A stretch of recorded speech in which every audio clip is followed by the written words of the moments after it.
everyone, today we are going to talk about through the year.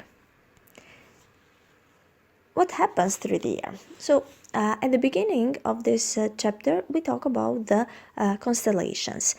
What is a constellation? A constellation is the pattern formed by the brightest stars in the night sky.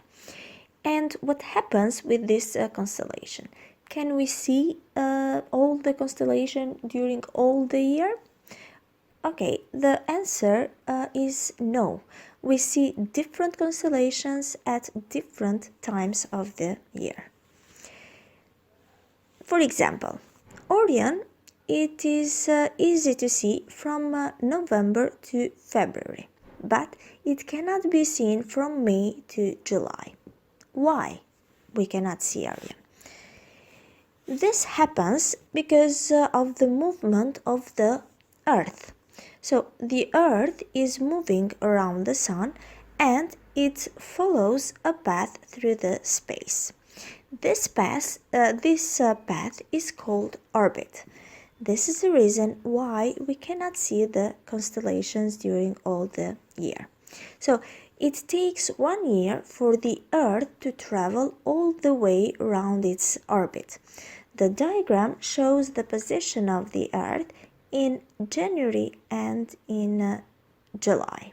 So what happens with the position of the Earth?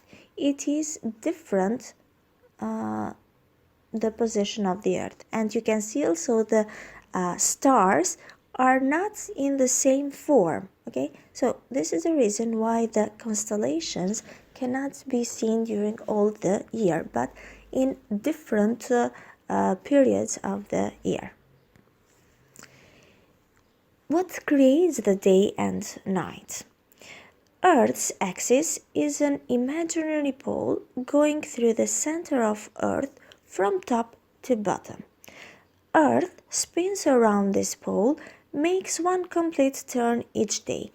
This turn creates the day and night because of the motion that, or the rotation that the Earth makes around its axis, creates the day and night. But what happens by the revolution that the Earth has during the year? We said that Earth moves around the orbits around the Sun through a year. So the Earth's revolution causes the temperature conditions that gives us seasons.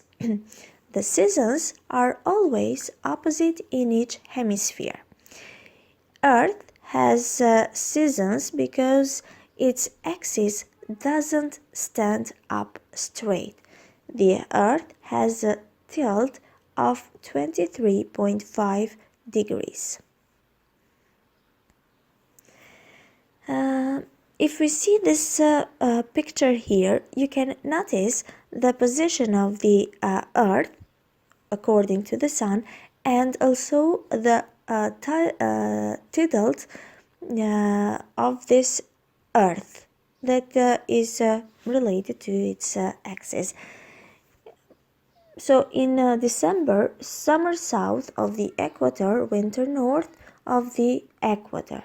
The sun shines directly on the southern hemisphere and indirectly on the northern hemisphere. Okay, so you can see by this picture what will happen in different seasons, why we have these seasons. These were the lesson of today. Bye.